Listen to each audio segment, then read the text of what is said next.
when we looked up the Vikings, it popped up like 10 different curses, I swear. So I Brian, you took it upon yourself, and bless you for this, to kind of sort this out and see what was going on with the Vikings curses. What did you come up with, So buddy? I'm going to address a lot of the smaller ones. A lot of it does seem just like unfortunate stuff. I don't even know if some of these are curses, but they do.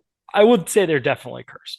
So the main one that I'm going to deep dive is the curse of the Ed Thorpe Memorial Trophy. Before the Lombardi Trophy, the Ed Thorpe Memorial Trophy was a traveling trophy, much like the Stanley Cup is today.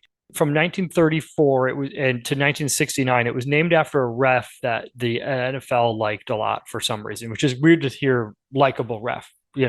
But this was the 30s when he died, 34 before, the Vikings won the last ever trophy going into the AFL NFL championship game at some point, which later become the Super Bowl.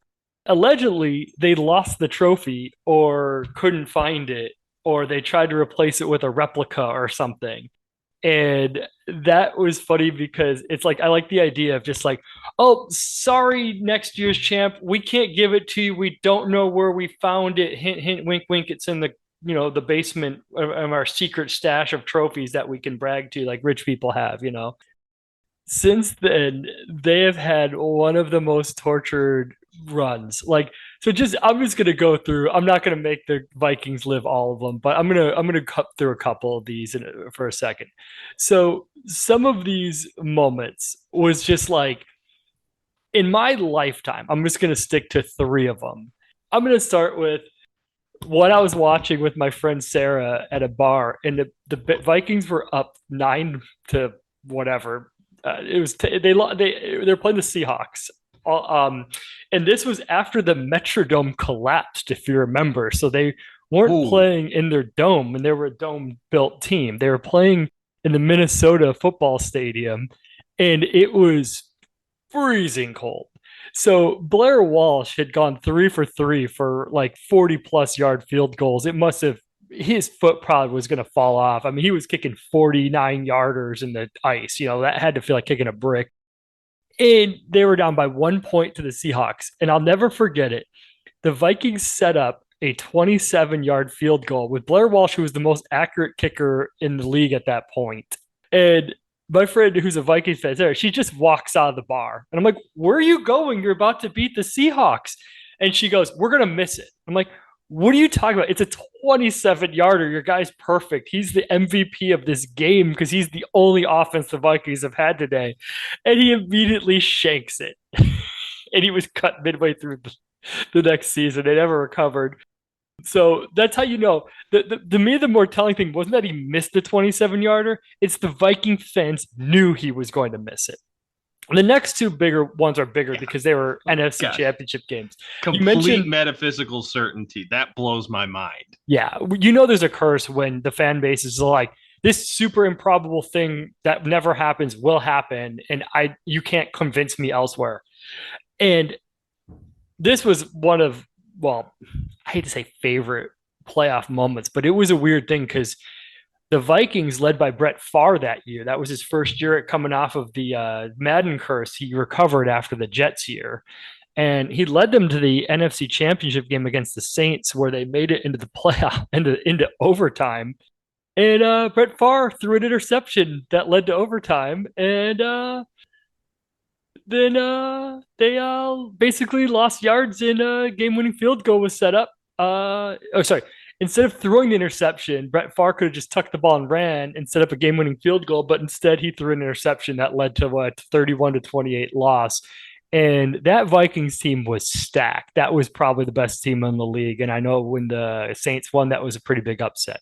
But speaking of upsets, probably the greatest NFL team of all time to not win a Super Bowl was the 15-1 1998 Vikings. Remember that? Randy Moss, Chris Carter. Oh Oh man. my God, this was the They were Gary Anderson miss. they were They so stacked. So oh, stacked. it was one of the greatest rosters of all time. Like if you ever play a Madden game in that era, that's got to be the most fun to play. Like even their defensive line had three Pro Bowlers on it. And oh my God, I can't even go through the roster off of memory, but it was great. And then they lost to the Dirty Bird Falcons 30-27. And I, for some reason, was thinking like it was the Bills situation where he missed like a long upper 40, like a 47-yard field goal. It was a 37-yard field goal by Gary Anderson, who, like Blair Walsh years later, was the most accurate kicker. And he missed the 37-yarder and In the dome. in a dome. Yep. At least Blair Walsh did it and was kicking a brick in the freezing cold, But I mean, it was brutal. If you talk to a Vikings fan about shame, right? A Lions fan might argue, well, we don't even make the playoffs or win playoff games. But then it goes to what's worse, not even making the playoffs or having the best team in the league routinely fall short of what they should be doing. And I'm not commenting either way on it. It just leads to a good debate. And that's kind of what the Vikings seem to have, is that they just have a great team that just always underachieve. I mean, even last year they were 13-4 and didn't get anywhere. But while we're talking about the modern Vikings, I'm just going to say here's some of the list of the 10 ones that are out there. There is one of them that is the beat the Vikings, win a Lombardi curse. So the Vikings are always close to winning a Lombardi, but never quite there. The 17 Eagles, the 18 Patriots, the 19 Chiefs, the 2020 Bucks, the 2021 Rams all beat the Vikings at some point. I think it's a little bit of a cop out because I think beating them in the playoffs might matter more, but it's just beating them at some point they've won. It's kind of more of a rite of passage thing. There's one where, in short, the Vikings have just never beaten a team by 17 points in over 3 years.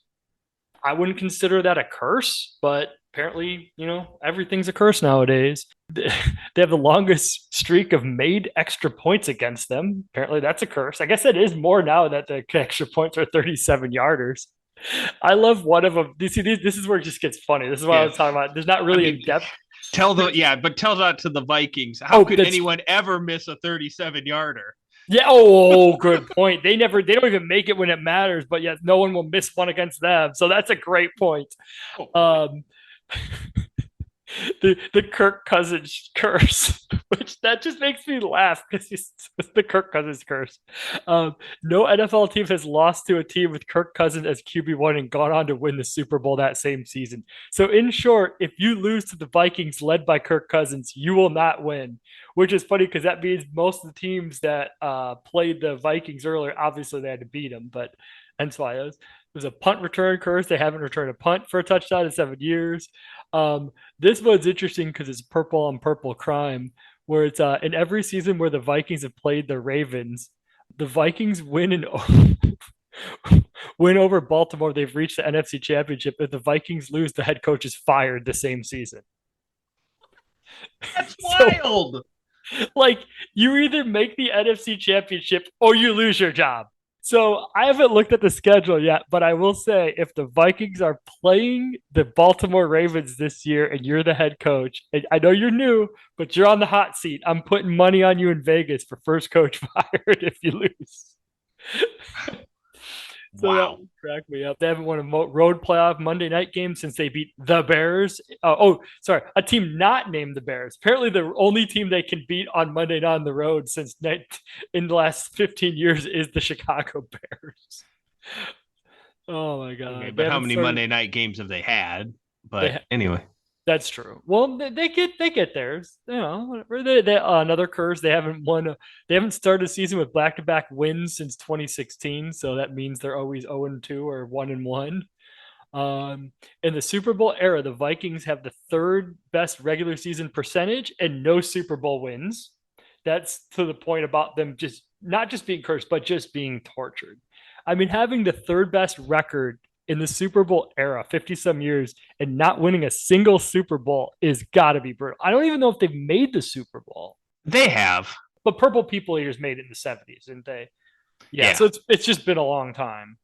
So that just about sums it up. But there's even more if you really break it down. But a lot of it is just like heartbreaking stuff that they don't necessarily tie into curses. But I will tie them all back to the Ed Thorpe Memorial Trophy where they lost it. And after losing it, apparently the ghost of Ed Thorpe, the former referee in the NFL, has never forgiven them since. So Tough break, Minnesota. Hopefully, I don't know how you exercise those demons. It's not like a billy goat or, you know, Yeah, we might, if we have time, we might talk about how one exercises a curse later, because believe me, people have tried with our main event for the evening, the curse of Bobby Lane. that could be a whole nother episode of just ways crazy fans have tried to exorcise the demons of their various sports curses and how effective they were. This is Joe Smith from the Midwest Football Podcast. Please remember to like, subscribe, and leave a comment. It all helps us grow our show. Look for our full show, too, anywhere you find podcasts. Links below.